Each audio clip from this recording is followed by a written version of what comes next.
Malaysia, Indonesia, Singapura, Brunei. Assalamualaikum, it's your boy Kimi Skovirto. Alright gang, hari ni kita nak discuss berkenaan chapter yang aku upload semalam dan sedikit spoiler untuk next chapter. Dan kepada 3 pemenang giveaway skin Mobile Legends baru-baru ini, pastikan korang berada dalam friend list. Friend list aku at least 7 hari baru boleh send gift. Sebab ini merupakan requirement dari Muntun. Nak buat macam mana? Dan guys, baru-baru ni kita orang tim Skovirto telah bekerjasama, dilamar oleh Warpath untuk buat satu video promotion untuk dorang. So jangan lupa untuk saksikan video Warpath featuring Kimi Skovirto dalam Skovirto Gaming, okay? Ni aku tunjuk sikit preview dia macam mana. Apa ni? Kita baru je start jadi komander dah. Semua orang nak serang aku. Siut betul. Apa? Lag brother. Tunggu ya. Aku akan upah officer yang baru. Memang. Dan kalau korang download sekarang menggunakan promo code AirForce 2021, download it right now. Alright gang, let's proceed with the content. Enakan buah kurma dari Timur Tengah. Kelazatan buah kurma yang tiada bandingannya. Kontrol. Okey, semalam berkenaan cover page 1023 itu, kita dapat melihat Vivi sedang dikerumuni beberapa sparrow katanya, sambil kita dapat melihat Karu menjadi jealous di bawah. Sebagaimana yang kita tahu, masa di Alabasta Saga kita dapat melihat betapa protektifnya si Karu ini. Tapi yes, dalam hati walaupun seekor binatang tersimpan juga perasaan cemburu. Dan menariknya, info yang aku dapat dari channel Taking 101, Oda selitkan cover page Vivi ni adalah disebabkan dalam minggu ni juga kita disajikan oleh Vivi One Shot Chapter karya Naoshi Komi, pengarang Nisekoi. So in case you miss it, korang boleh baca one shot manga Vivi tu di Manga Plus. Alright, beberapa chapter terdahulu Robin mengatakan bahawa Sanji adalah layak digelar Wings of the Pirate King untuk menjadi sayap kepada seseorang, atau dalam erti kata lain menjadi right hand man atau left hand man, dan juga memberi makna bahawa Sanji merupakan satu dari 2 sayap yang sebagaimana kita tahu, tanpa kedua-dua sayap sesuatu itu tidak akan dapat terbang. Kalau ada satu sayap, dia macam pusing kat situ je lah.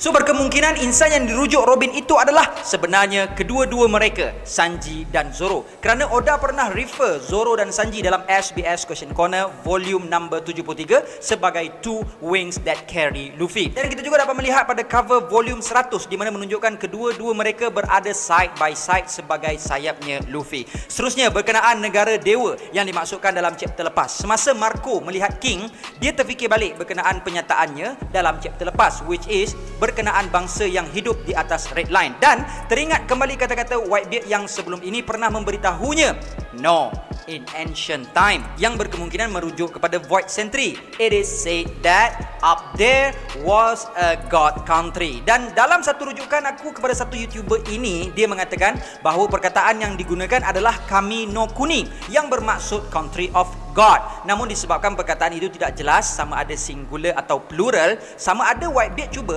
menyampaikan country of God atau country of gods atau God country. Tapi apa-apa pun, perkara ini penting sebab Celestial Dragons are considered to be like gods. Memungkinkan inilah sebabnya mereka menjajah tanah tersebut. Dan sekiranya sebelum ini terdapat satu penempatan sebelum Marijoa, jadi di sini memungkinkan yang penduduk di penempatan itu surely akan menjadi musuh tradisi, atau mereka akan menyimpan dendam yang sangat kesumat kepada world government. Jadi persoalannya, adakah perkara ini membuatkan penempatan sebelum ini itu suatu ketika dahulu adalah The Great Ancient Kingdom?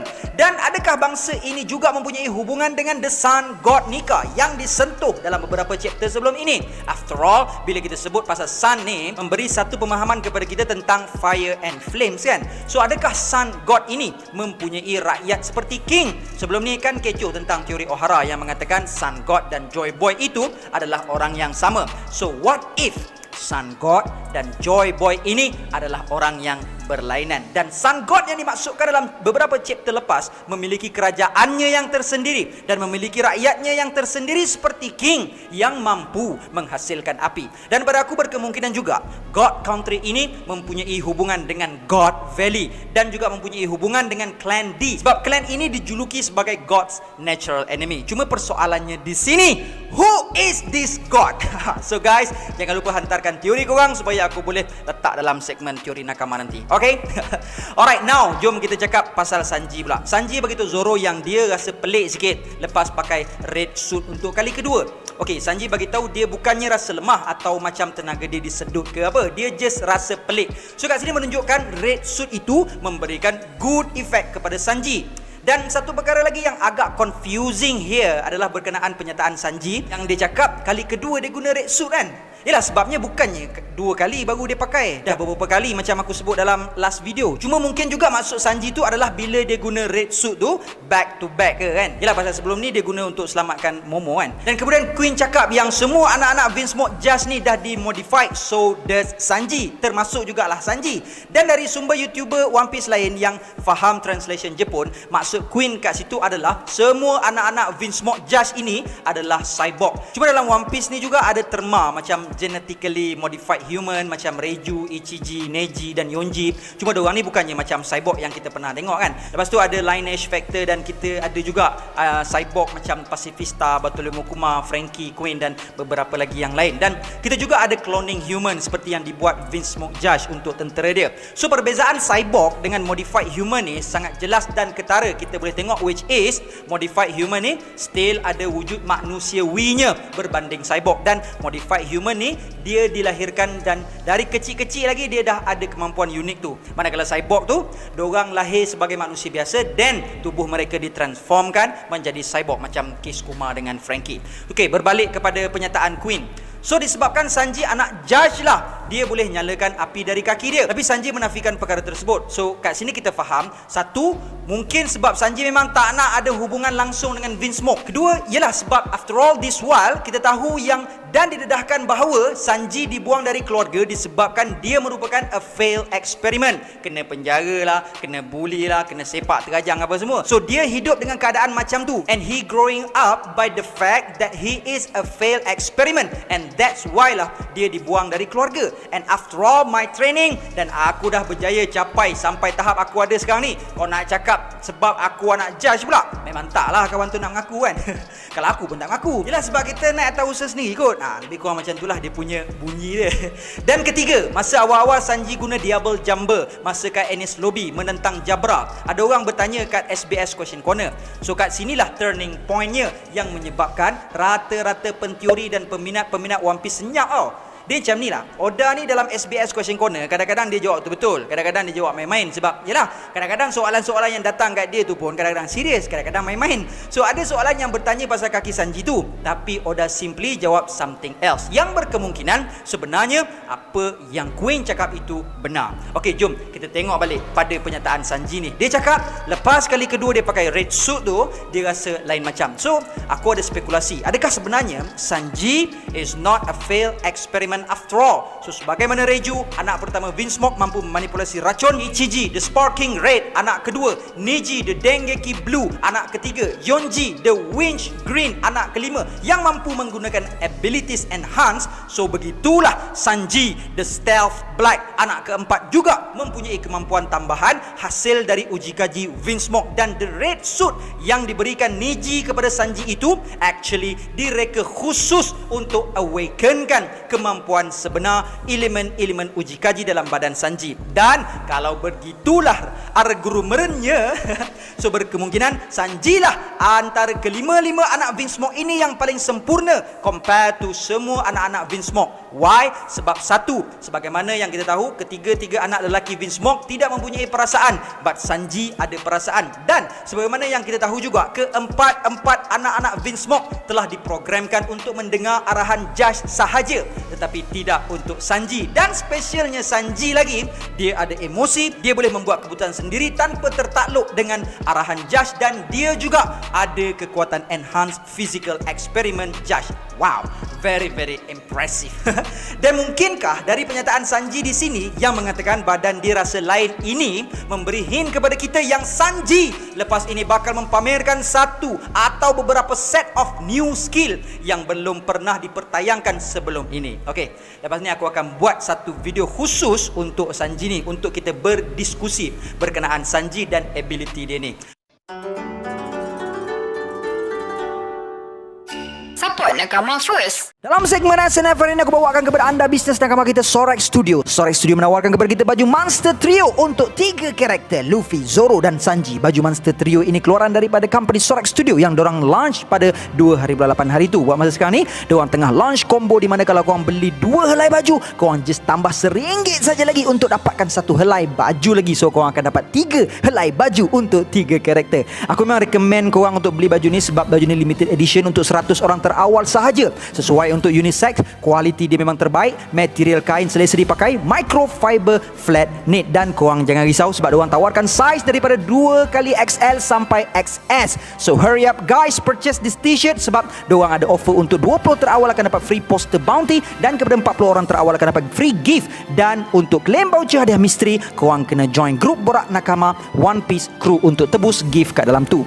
Great offer ni geng. So korang boleh klik link WhatsApp yang aku sediakan di bawah dan korang juga boleh direct beli terus dekat shop diorang yang mirip dengan Shopee. For more information, korang boleh klik link WhatsApp atau link Facebook diorang yang aku sediakan di bawah. IG Shop AH Anime Store menawarkan kepada kita pelbagai barangan anime yang menarik. Kalau korang visit IG dia, korang boleh nampak macam-macam merchandise anime dia ada. Ada frame Tokyo Revengers, ada frame Naruto, ada frame Demon Slayer, dan baru-baru ni diorang ada kasih kat aku keyboard pad anime. Tengok ni, ada Luffy, Sabo dengan Ace. Saiz dia 80cm kali 30cm. Staff office aku tengok memang jealous habis guys.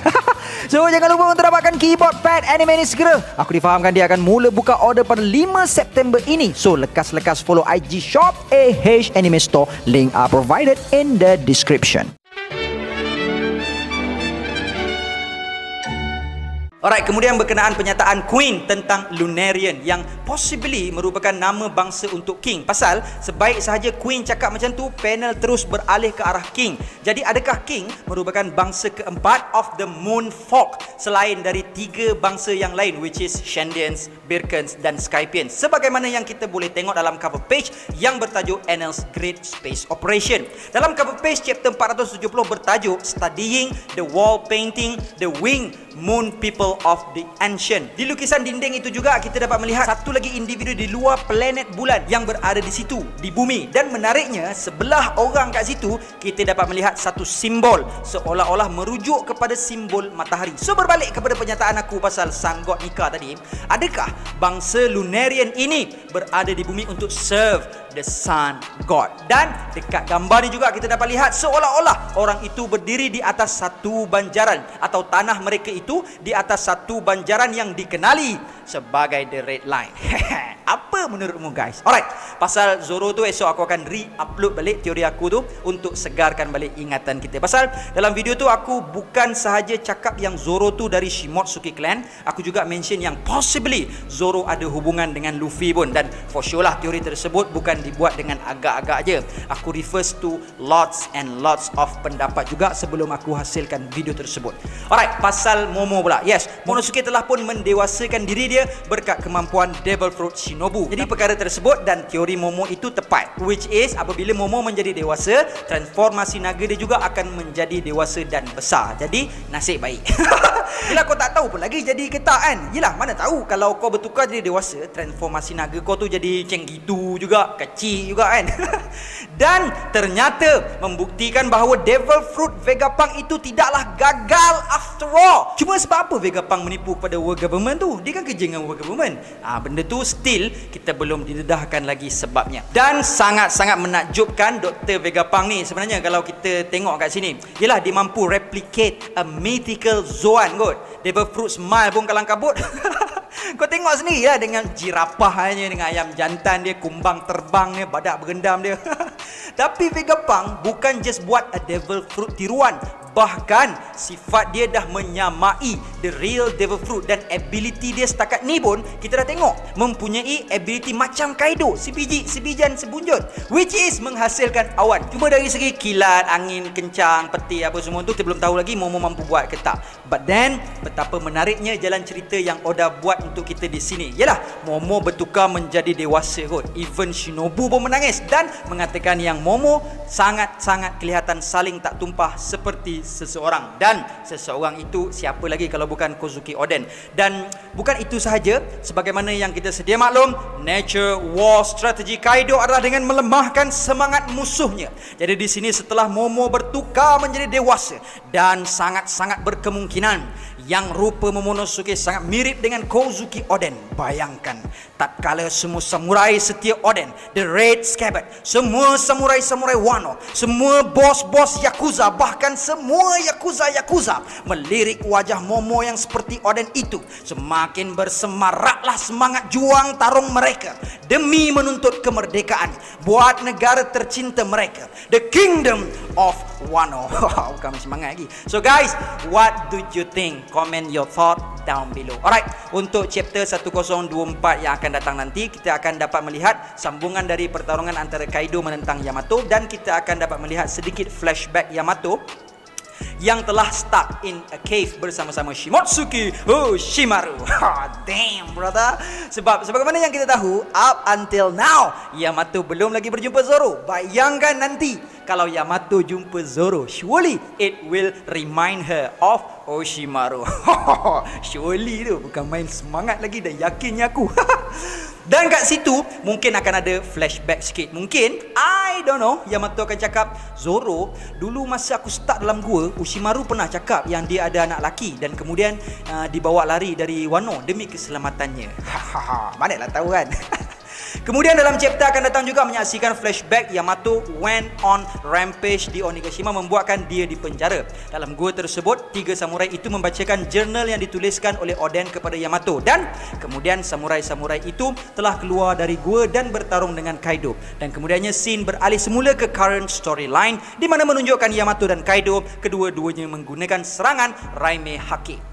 Menarik guys. So kita tidak didedahkan so far what happened kepada 3 samurai yang bertarung dengan Kaido tu. Apa nasib diorang, dipenjarakan semula ataupun mati.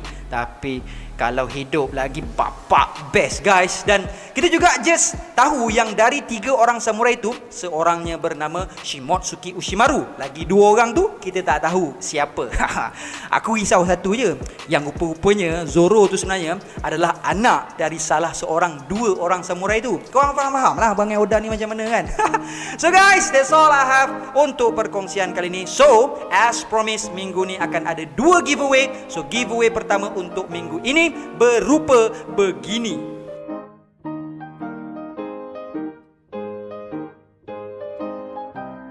And gang, before I end, sedikit renungan.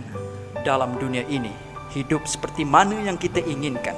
Adakah ingin menjadi kaya, menjadi terkenal dan masyhur? Mempunyai mimpi atau angan-angan itu tidak salah, tapi jangan mimpi dan angan-angan kita itu kosong. Jangan pernah membayangkan diri kita dengan orang-orang yang terkenal di sekitar kita. Jangan buang sisa hidup kita dengan terus membandingkan kejayaan orang lain dengan kejayaan kita. Kita harus ingat, manusia tidak diciptakan dengan cetakan, tetapi manusia diciptakan dengan ketentuan dari permulaan hidup hingga pengakhiran hidup. Jadilah diri sendiri, kerana menjadi diri sendiri lebih baik daripada meniru orang lain. Jadilah diri sendiri kerana kita diciptakan sempurna. Yang membuatkan diri kita tidak sempurna kerana kita selalu ingin menjadi seperti orang lain. Tidak perlu jadi orang lain untuk dihormati. Tidak perlu jadi seperti orang lain hanya untuk dicintai. Kita tidak akan rasa dihormati dan dicintai jikalau hidup kita penuh dengan kepalsuan. Tetapi kita akan dihormati dan dicintai jika kita menjadi diri sendiri. Tidak perlu tunjukkan diri kita bijak, kerana itu akan menampakkan diri kita bodoh. Tidak perlu malu kelihatan miskin, tapi malulah ketika kita berpura-pura kaya. Your self-worth is determined by you. You don't have to depend on someone telling you who you are. And until then, my gang, there is no God except Allah. Assalamualaikum warahmatullahi.